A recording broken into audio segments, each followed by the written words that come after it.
everyone. My name's Matt. And my name's Vince. And in this episode, we're going to be going through some of the basics on a car restoration. Vince has recently acquired this 1950 Ford that we'll be telling you about. It does not run, and we're sure that that's happened to you quite a few times. You pick up a car, it doesn't run, don't know where to begin. We're going to be walking you through that in a series of episodes. But first, let's talk a little bit about Vince's recent purchase here. Just tell us a little bit about the 1954, Vince. The 1950 Ford was originally, this particular body style came out in 49 and continued through 52.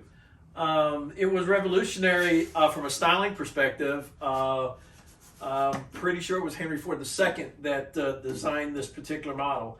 And it was very different from other manufacturers at the time. If you look at this 46 Dodge and the way the fenders are cut into the hood and also in the back, as opposed to the styling on this Ford. Styling, not to interrupt you, but this was exclusive to Ford only, correct? It was at the time. This was quite an eye catcher. And people were drawn to it. It was very popular. So in 1949, Ford came out with this, whereas GM and Mopar were still using the fat fender concept. Even into the early 50s. Also, to put things into context, now we're talking Korea War. And it's funny how the wars play a role in this. The 1946 Dodge came right out of World War II, and really didn't change much from prior to World War II, correct? 46s were warmed over 42s. So it's funny how the war can actually play a role in that. From 46 to 49, GM and Mopar, and Ford to that matter, until 1949, kept the old World War II, pre-World War II styling. Ford was revolutionary. Henry Ford II was, like I said, revolutionary in this design. He realized that they needed to make a statement, because their popularity at that time was slipping to GM and to Mopar. If it was up to Henry Ford Sr., they'd still be producing the Model Ts. How about that?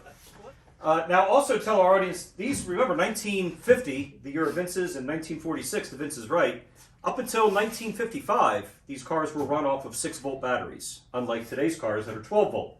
So we have 6-volt systems. That's something that's going to be important as we go forward when you select a battery, and we get into some of our electronics, that we cannot put a modern-day battery of 12-volt and into any of the 6-volt cars. It not only affects the engine itself, particularly the starter, but everything as far as the headlights, the instrument panel lights, anything that's drawing electricity is going to be influenced by that battery. So how about we take a break and you can show us a little bit of the interior, some of the detailing parts of the 1950 Ford. Sounds like a plan. Well, here we are inside. And we're back. Inside Vince's 1950 Ford. And it smells like a 1950 Ford. Did you ever notice that one of the best parts about an old car is the smell? So, and every decade had its own unique scent. So we are now breathing 1950. So one of the things that Vince and I always like to do is we're very dedicated to authenticity and originality. And I'm sure what Vince and I are going to be doing throughout a lot of our episodes is restoring the car back to its original, or as close as we can get to the original, to make it look like it did in 1950. So what we wanted to do in here was point out some of the things that were available in 1950, show you what the interior looks like, some of the things we'll be addressing in future episodes. So the first is, just for a reference part, the up part of the car is what we call the headliner. Everywhere where you see the stitches, there were bows in there, and that's what kept the headliner nice and taut and straight.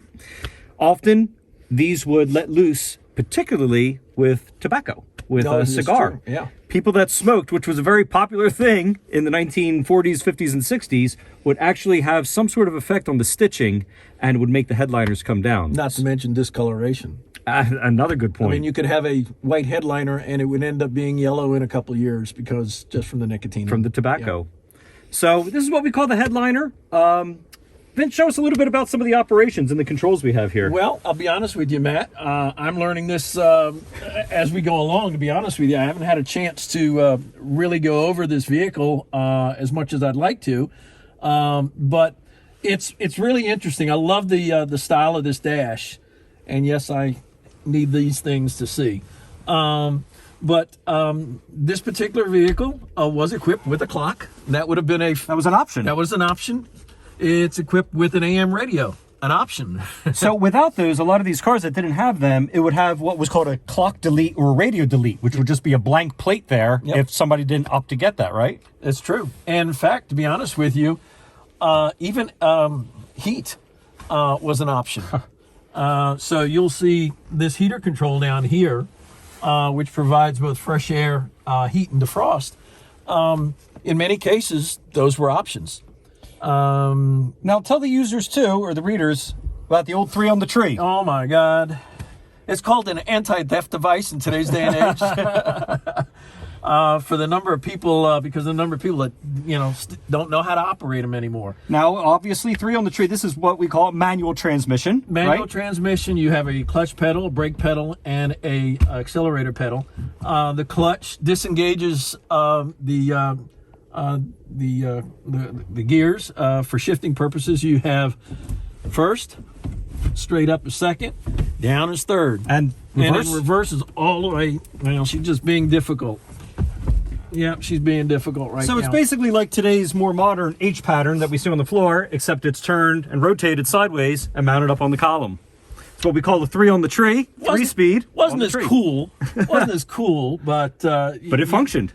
And and for the most part, this was the standard, and still is on some cars even today. When did Ford start coming out with automatics? Let's see. It was early 50s. Why you got to put me on the spot like that? Show the natural part of this project here. Probably around 52, 53. I want to say Chevrolet came out with the Power Glide circa 51. The Ford-O-Matic was somewhere in the early 50s. So look at that. And of course, that definitely an option. Most of the cars had 3 in the trees into the 60s. Automatic was an option. The steering wheel. We always see these on old cars. Why it's so huge. Because why. It was cool, man. That's so you could measure, the distance between studs, 16-inch on center. No. But the real reason. The real reason was for leverage. These cars that were not equipped with power steering. So in other words, you had to turn the entire car. It was It was a muscle. It was a muscle factor. It wasn't difficult, but to allow that the leverage that you needed, these wheels had to be big. You look at today's wheels; they're 12-inch at most, or somewhere about the size of this horn ring. And you needed to turn this a lot more times than you do today's steering systems. So to put it in terms of physics and science, we needed all these big steering wheels. We had manual steering, and because we had a greater leverage arm, it was a little bit easier on the wrists and on the elbows to be able to turn your car back then. Let's see, what else can we talk about in here? Oh, I found this comical. We look inside the the glove compartment. I couldn't get over the size of the original owner's manual. It's about 1/8 of an inch thick. I know today's owner's manuals are about the size of the New Testament. Well, you need, and they're huge just for the sound system. That's true. It's true. Very true. One other thing. Oh, go ahead. No, of course you've got a little sticky, but ashtrays were equipped on every vehicle. There's one in the back seat too. Cigarette smoking was very popular. It goes along with the cigarette lighter, the electric cigarette lighter. Question for you on the key switch now. A lot of these older cars, like Vince's 46 Dodge and other manufacturers in the 40s and early 50s, did not have what we call an integrated key switch.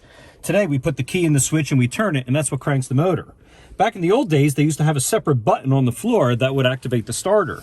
Does this have it built into the key switch? No, it does not. It's a separate key, so it's not an integrated starter. You turn the key to the on position, and then way over here on the left-hand side is a starter button, which actually engages the starter. How about that? And so for as long as you hold that starter button down, that starter will crank until the battery dies. So unlike today's cars, again, without that key in there, we don't control it with the switch itself. It's controlled at first from a lever on the floor through a pedal, and as Vince just explained, then it went up to a dash. Another couple of things to point out is this is a 6-volt car, not a 12-volt. It's true. 12-volt batteries, which are very common in today's cars, didn't come out until around the mid-50s, 1955, for Ford and I think Chevrolet. So this is a 6-volt system. It is. That will come into play not only with our starter motor, but everything that's electric on the car, from our light bulbs to our courtesy lights, to the radio, and even the clock operation. Whatever we do, you don't want to put a 12-volt battery in a 6-volt car for any prolonged periods of time because you're going to put too much juice into it. Yeah, and you'll hear guys that'll say, oh, you can use it for a short burst and things like that. It's true, but it's still not a safe thing to do, especially if you don't know the condition of the electrical system in the car. Now, we also have to be concerned about the polarity, positive and negative ground, correct? Many vehicles up through the mid-50s were still what they referred to as positive ground. And I'm going to defer that to you because you've got the electrical background, but today's vehicles are negative ground systems. And it's just something you need to be aware of. It was the first thing that I had to research on this vehicle when I bought it, because I believe the previous owner had it hooked up as a negative ground system. And so the one thing that has to be done is you need to polarize the generator. So it basically tells the generator Which direction yeah. to put the current in. Exactly. We'll certainly be talking about that more, but for you right now, when you just get your first car, some things to be aware of is obviously the controls that are inside and 12-volt versus 6-volt system. You want to make sure you pick a battery that's properly suited for the design of the automobile. So one of the things, obviously, too, we want to talk about with an old car is safety. Certainly doesn't have any of the advancements that we have in our newer cars, like seatbelts and airbags and suppression systems. So you'll notice in Vince's car here, 1950, absolutely no seatbelts. No seatbelts whatsoever. It wasn't even an option back then. So sometimes later in the 50s, they were an option. You had to pay extra for them. And it wasn't until about 1965 or 66 where they became federally mandated in cars. So obviously no seatbelts here. Another thing to keep in mind is this dash itself. No padding. Padded dashes started to become more commonplace in the late 50s and early 60s. But prior to that, there was no padding. These things were, heavy gauge, 16 gauge metal. And in an accident, your head hitting that, it wasn't pleasant. Did a lot of damage. No airbags. Glass itself is another thing we want to talk about, just to educate our viewers. You'll notice this is what we call all flat glass. It even has this divider down the beginning, or down the middle of it, because the technology wasn't around to make the glass curved.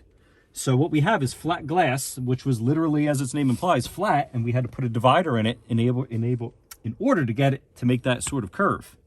Now, the other thing we want to mention with the glass is this is what we call safety glass. It is 2 layers of glass that has a layer of plastic in between it. And something that's very common on these older cars, Pat, if you want to show our viewers, is this is an effect of about 70 years, 60 years of aging on glass. You'll often see that little bubbling around the perimeter of it. And what that bubbling is deterioration of that layer of plastic that's in between the inner layer and outer layer of the glass. Unfortunately, that can't be corrected. In order to fix that, we have to replace the glass. It's sometimes referred to as delamination. The lamination of the safety glass. Now, in 1962, auto manufacturers came out with what we call tempered glass. The tempered glass is what happens when that breaks, is it shatters into a million pieces. We've all seen that in some of our modern day cars.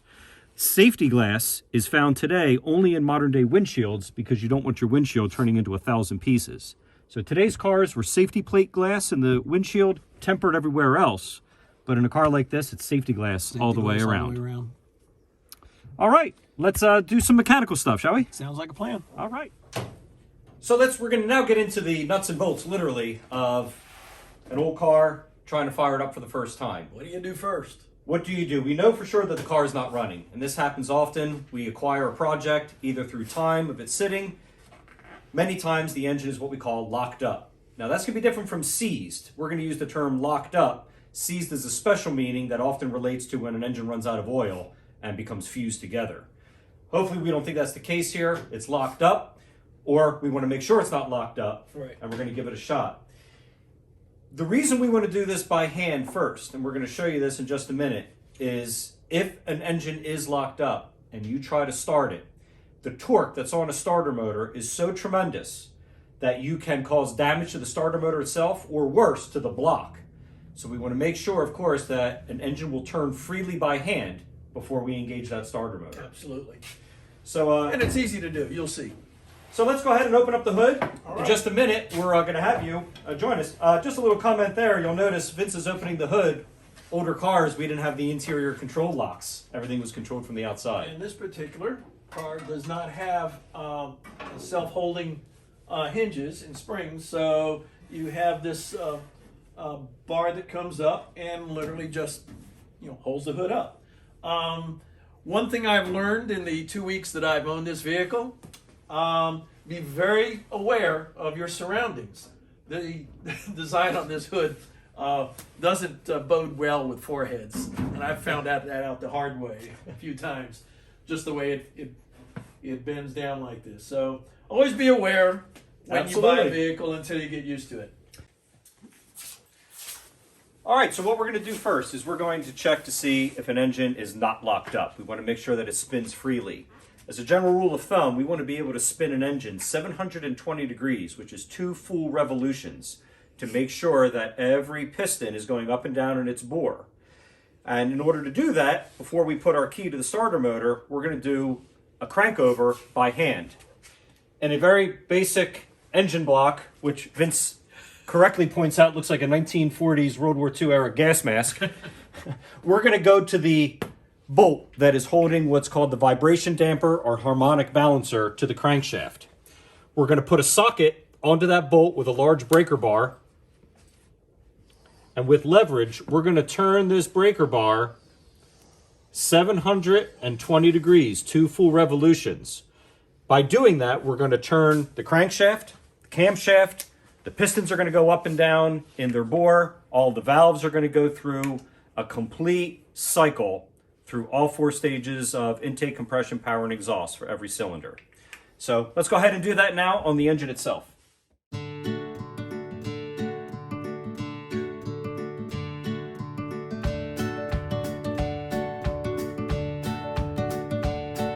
So we're back, and we're going to demonstrate the simple process of making sure an engine isn't locked up. And what we've done is we've taken a 3/8 inch breaker bar ratchet with a 7/8 inch socket, and we placed it on the nut on the harmonic balancer. And we're simply going to manually rotate this engine, as Matt said, to a full cycle. And it's just a process of cranking it by hand. So far, she turns free. I'm not sensing any hesitation or resistance, and that's a good sign.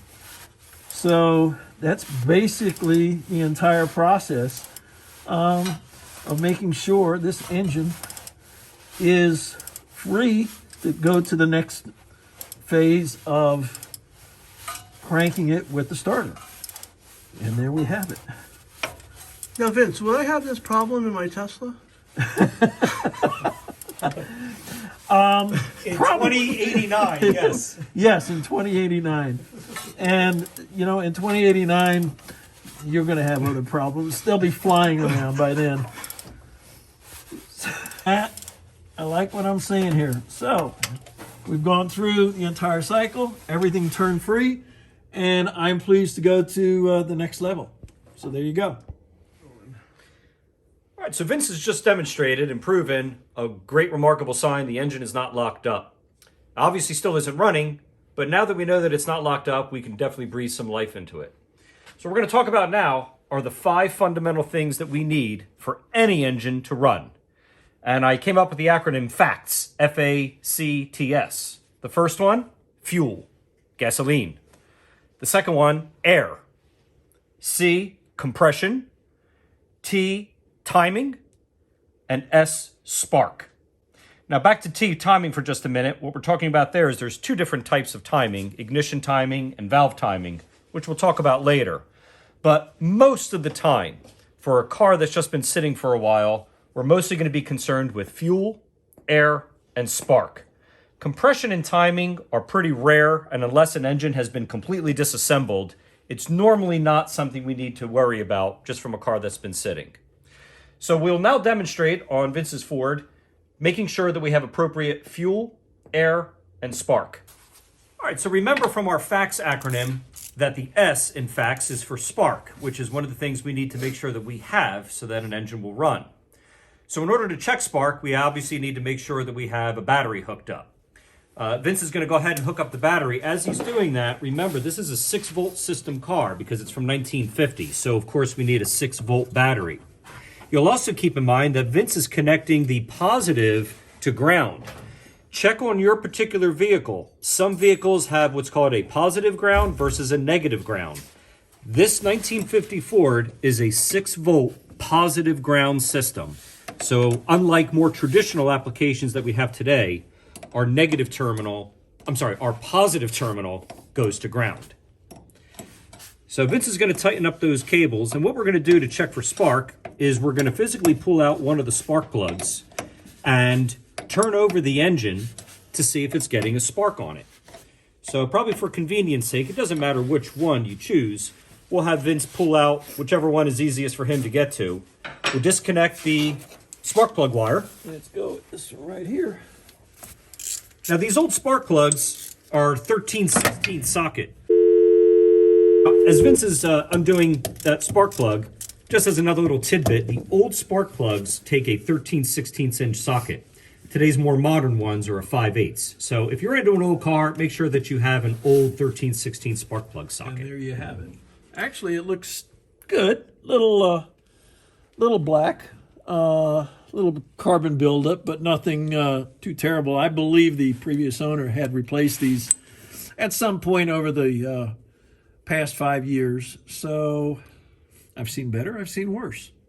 So what we'll do now is, typically as Vince pointed out, that carbon fouling could sometimes affect the quality of the spark that we're going to get. But let's see if we have spark. And to do that, we're going to connect the spark plug to the wire. And then we need to make sure that we have the spark plug itself connected to a ground. What happens in this case is we're basically introducing a potential, electrical potential within the spark plug. And we're talking on the order of about 20,000 volts. And what happens is, with such a great potential of 20,000 volts, we're going to see if we can spark between the electrode and the ground of the spark plug. So in order to do that, we have one end of our electrical potential through the wire. The other end comes through ground. So we're going to set the spark plug there. And we'll go ahead and crank over the engine and see what it does. You're not getting spark.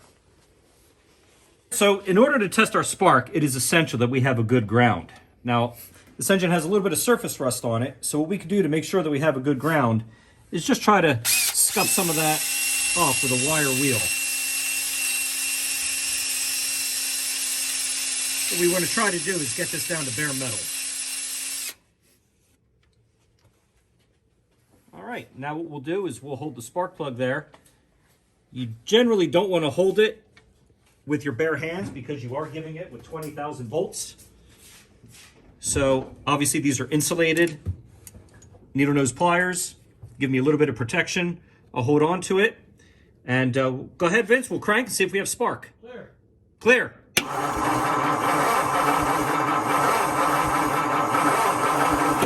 Notice we didn't get any spark. Go ahead. Now we got it. Did you see that spark? Right down here. Okay. At the electrode. And I'm going to try to hold it there, but this is where you're going to see a spark coming, Yeah, okay? a good bead right on that. All right, so we knew from just a moment ago that we were not getting spark in our spark plug. So now we have to figure out and troubleshoot why. What we did is found another spark plug that we had laying on the shelf, and we will now give it another shot to see if that problem was isolated to the spark plug or if it was something greater. So again, I will hold it to ground, and go ahead, Vince, let's crank.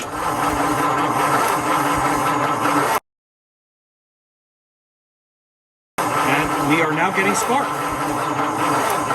All right. All right, so a minute ago, we were able to show that we had inconsistent spark. We had a spark plug that wasn't firing or giving any spark. And general rule of thumb, where there's one, there's going to be more. So Vince decided, which is a good decision, we're going to put all brand new spark plugs in this engine, given the fact, again, that one was not sparking. As he's doing that, we're also going to show you how to test for compression, which represents the C in the FACS acronym on one of the things that are necessary for an engine to run. If you come on over here, Pat, we'll be able to demonstrate to the audience. What Vince has done is he's removed all the spark plugs. Now, it's essential that when you do this, you know exactly which cylinder each one of the wires came from. If you get those wires out of order, you're going to affect the T in FACS, which is timing. So you can either do it by masking tape or at least holding it over top of the cylinder bore where it came from so that you know for sure that the wire is to the exact and correct corresponding cylinder. Now, in this case, we showed a minute ago how we took the spark plug out of the cylinder head.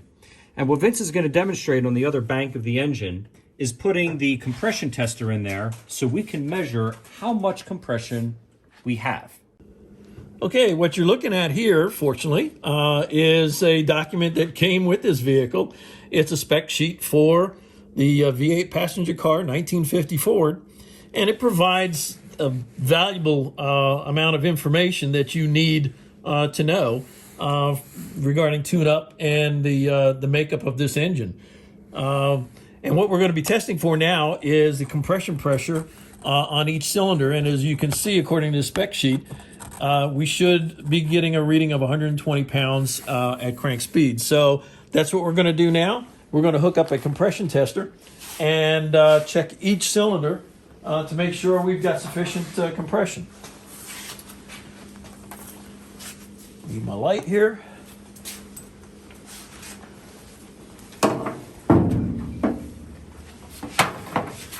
And we're going to start with the first cylinder.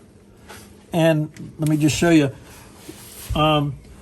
This is designed to replace and go into the same hole as the spark plug.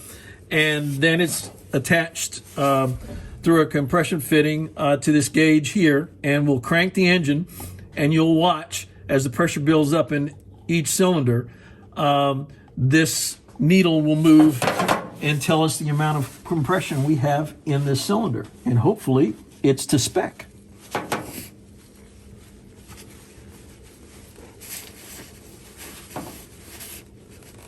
This only needs to be hand tight because we've got an O-ring on there. All right, Pat, let's see what we've got. Go for it.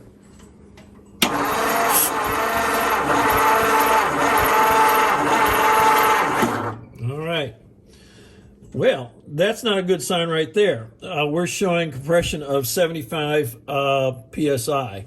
So why don't we give that one more bump? Sure thing. All right. Yep, we're coming up with 75. So we got low compression on this particular cylinder. All right.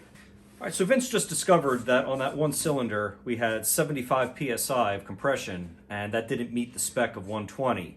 While that's not a good sign, all hope is not lost. As a general rule of thumb, it's often more important that we look at the relative compression. That means having each cylinder be about in the same area. So what we want to do when we check compression of an engine is we want to check each cylinder. In this case, we have a V8, so we're going to have 8 cylinders or 8 compression readings to take. And what we want to try to find out is the relative reading of each compression with its neighboring cylinder. As a general rule of thumb, as long as we don't stray more than about 15%, we can still have adequate compression and have an engine run. We obviously don't want to have one cylinder of 75 and another cylinder at 150. So what we'll do is we'll check the compression on all the engines, report back to you with what we get as a reading, and move on from there. All right. And we've got the same. We got 75. Okay.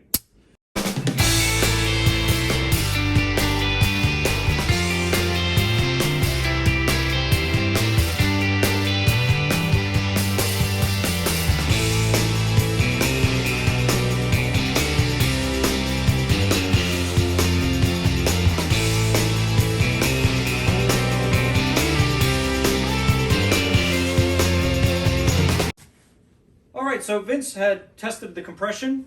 We have 8 readings because there's 8 cylinders and 8 pistons. You'll note on each one, our first measurement on this one was 75. We had 75, 75, 75, 80, and on the other bank, 80, 90, 88, and 90.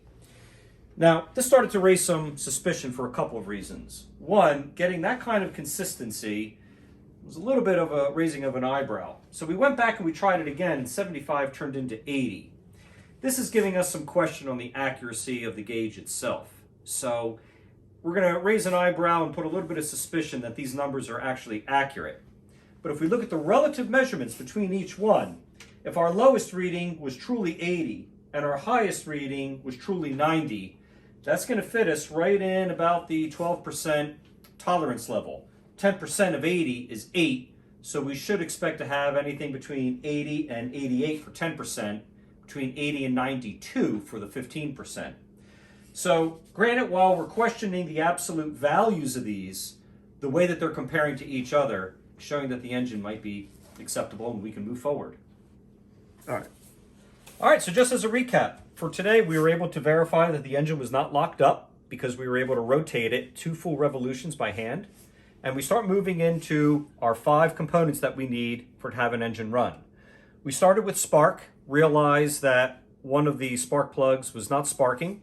When that happens, it raises suspicion, and we're going to go ahead and just put in all new plugs and wires to make sure that we can check off the spark on our list. We've also checked compression, and we found that, relatively speaking, the cylinders all had within about the same amount of compression to each other. So between now and next time, Vince is going to put all new spark plugs in, new wires, I think a new ignition coil, right, Vince? Yes, definitely. This way we know we can check off that spark. I think we can pretty much check off compression, and we'll see where that brings us for our next episode. Is a forehead buster. Do that as you we'll get it through Vince opening the hood. I have cracked my head half a dozen times on this thing. And then I'll say, come on over and let's take a look It's underneath. actually, it's worse than Wait. my truck. You My wanna try it? truck, You wanna try you it? know, had There's a 7/8. Let's use my reagents instead. Feels like you're exploring the Titanic. Going in for rolling. And we're back. I'm going to demonstrate the simple process. All right. We starting again? Go, rolling. All right.